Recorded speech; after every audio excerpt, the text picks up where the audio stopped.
for me, it never really felt right to get paid a really shitty salary for a lot of stress and a lot of work, especially when the work itself felt meaningless as well.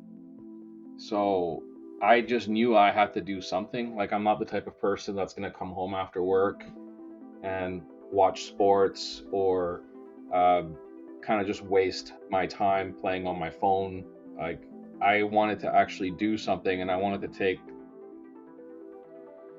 whatever free time I had and turn it into something that could be fun to do and also rewarding, right? Because there's a lot of people that have different types of hobbies. A lot of them are just cash burn, some of them are like self destructive. I wanted to build something with my wife that my kids could see grow from nothing so that they would take away a lesson from that.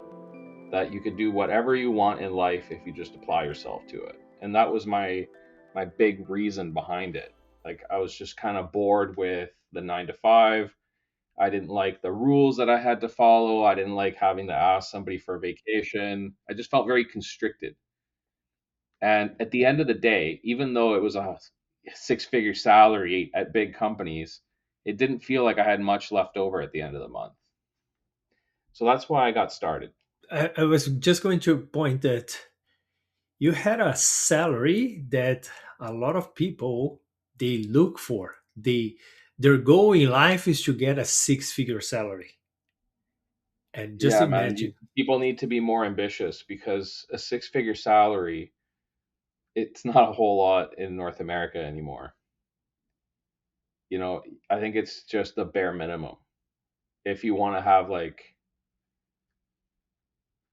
you need about like if you want to have like a really good life where you're able to travel and have some savings and send your kids to a good school if that's what you want to do, and have money for activities and go out for steak on a regular basis, then you need a lot more than just a six-figure salary. But if I said to you, hey, we're going to start selling physical products, you might be like, whoa, whoa, whoa, I don't know how to do that. I don't really want to start fresh. I don't want to start from zero.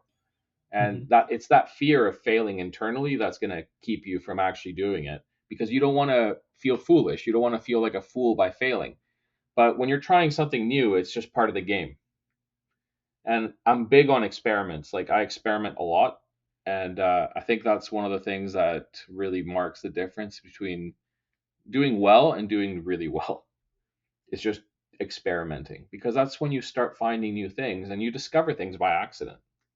And I love that approach, the way that I've learned because I've worked with some startups, right? So what we say is that you have to fail fast. To fail fast, you need to do a lot of experiments because I may have a hypothesis about the problem, which I will create one, two, three different solutions, and if I try them all, I may even stumble on something that I didn't even believe it would work, a fourth one that works better than the other ones, right? So I Yeah, love this 100%. approach. Yeah, and I mean, if you do digital marketing, it's like that with advertising, right? Like, it's like playing blackjack, and you're just putting coins into a machine until you hit something, and then you just double down on it. And that's all this is. The problem is people are afraid to experiment because it costs them money. And for them, money is very scarce because they make a shit salary.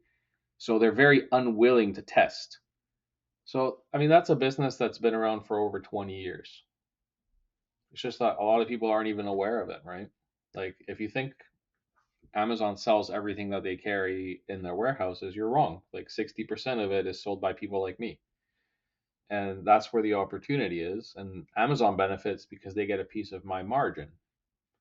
And I benefit because I get to leverage their entire delivery infrastructure across North America and the world now.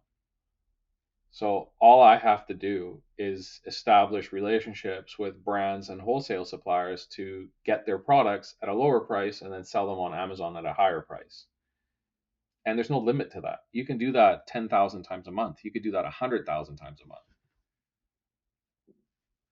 right? So that's really what the opportunity is. And what I showed you in that workshop was how to use AI to really identify suppliers, and then use the data that Amazon gives you compared to the data that you get from the suppliers, and find the price deltas between the two items.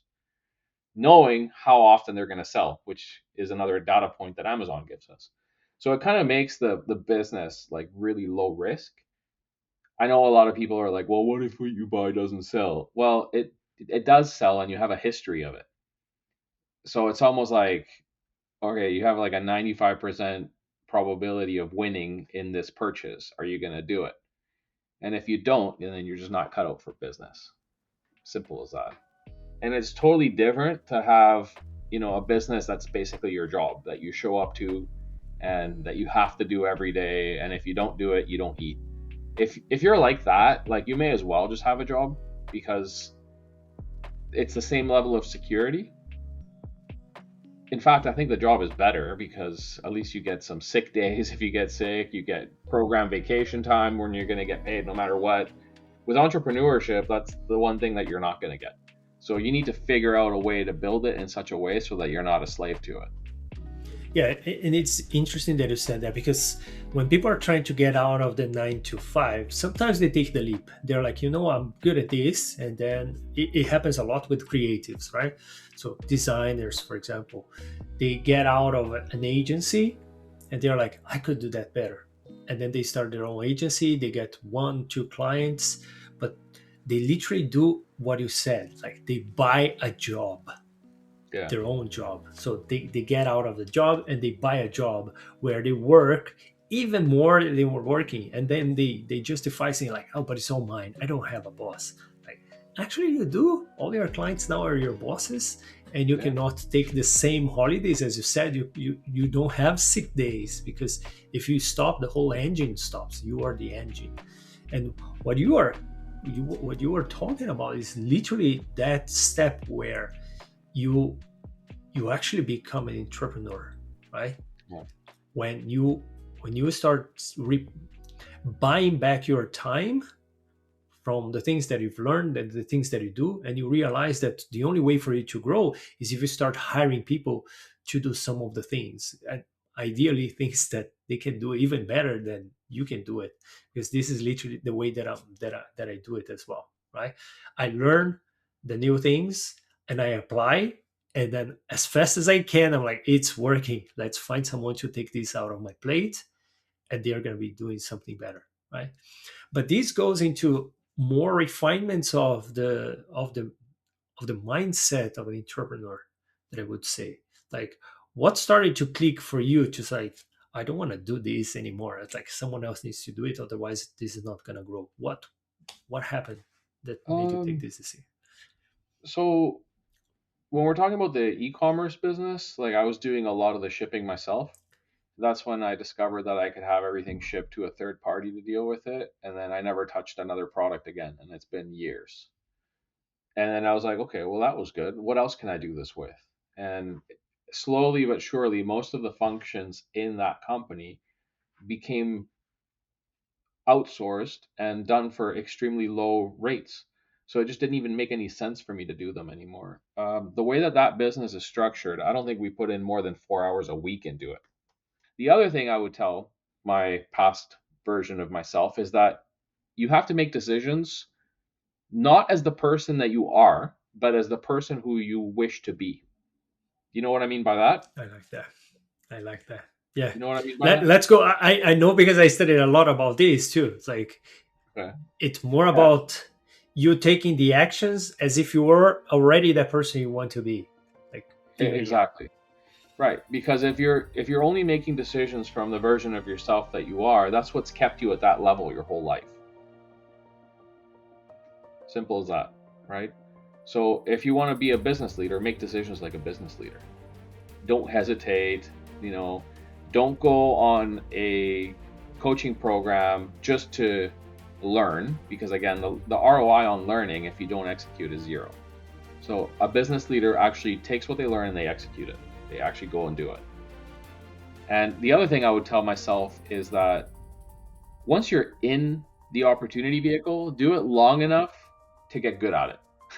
Because man, like countless people, they get into an opportunity, they think it's going to be easier than they anticipated or easier than the marketing company led them to believe.